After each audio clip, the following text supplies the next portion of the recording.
episode, my friend, we're going to be talking about Paul Simon. You could call me Al if you're a kid of the 80s or a product of the 80s like myself. How you doing in life? Put it in the comment section. I'd be very interested to know. Sugar, I think, is what led to my OCD. Anywho, when we're playing Paul Simon and we're doing the bass part, it really is simple. The whole song is going to have this. The whole thing is generated in the key of F. So when we're playing this, the bass line is simply doing an F note. It's going to play an open A, and then it's going to hit a C. Hear how it happened? 1 and 2 and. 1 and 2 and. 1 and 2 and. See how my hand went down for the rest? I'm not actually playing that note the second time. I'm just using a palm mute on this hand, and then I'm putting my finger down to play that C note. In total, we've got our F note, we have our A note, and we have our C note played on the first fret of the lowest string on your 4 string. If you got a 5 string, it's going to be on the second to the lowest string. When we play our open note, yeah, gee golly whiz, you can play it as an open, but you could also go to the 5th fret right here. It's just going to change the positioning of where your fingers are. I don't like it as much.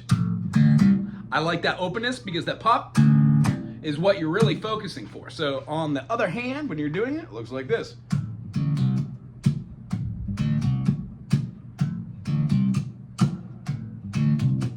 Notice how I'm keeping the rhythm. When we get into the verse, there's a slight change where it does. It's using a hammer-on then on the F. Open E and hammer onto the F. Half step minor second. Pop in a rhythm acoustic, bottom drop, pop up on your high string or your middle string or the same string if you really want to do some practice. One of the things a lot of teachers that teach bass don't tell you is if you do all of your things like, you get really good at playing on one note. And that turns into a little bit of function. If you put your thumb down and do a in-out function and a pop back, you get this thing called double thumping, or, you know, I think it should be called triple thumping, but who cares? I didn't invent it. Larry Graham would have been who made up percussion on the bass for the first time. Wonderful story. Go check it out. Other than that, You Could Call Me Al has a very, very, very, very historic bass line. I'm going to show you that at the end here, but I want to plug for myself. If you want to learn how to play bass, subscribe, become a member to this channel, ask questions. Other than that, we're doing our first lick, which has that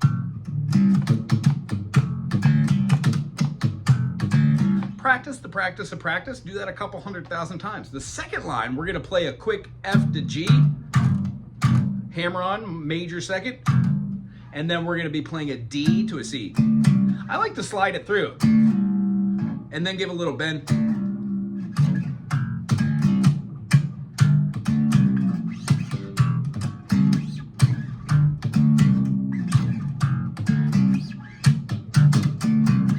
The verse, again, when we get that hammer on,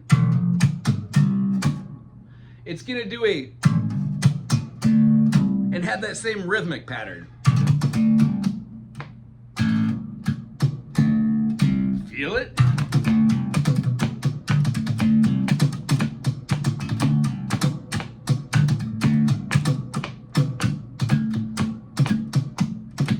I guess it would have just the same kind of rhythm you would be playing over a broken beat.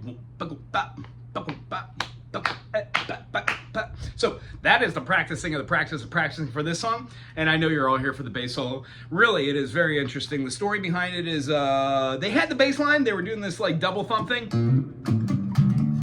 and then the engineer took the tape, flipped it around, put the same thing that,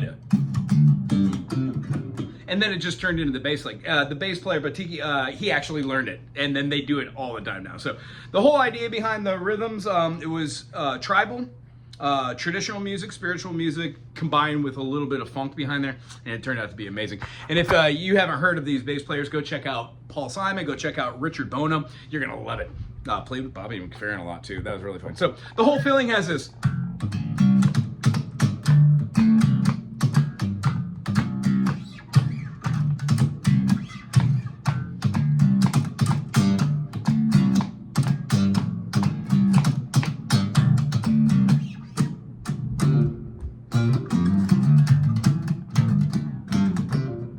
You're going forwards and backwards. So 1 E and 2 E and you're going from the 3 to 5, Downstroke, open, and then hammer on.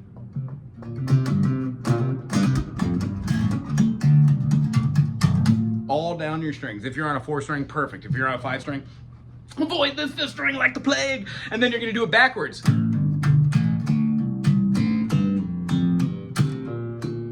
And that just pulls you right back to the groove. That's how you play it. If you had a good time here, put a thumbs up, put something cool in the comment section, and don't be a stranger. Come and say hello. Aloha.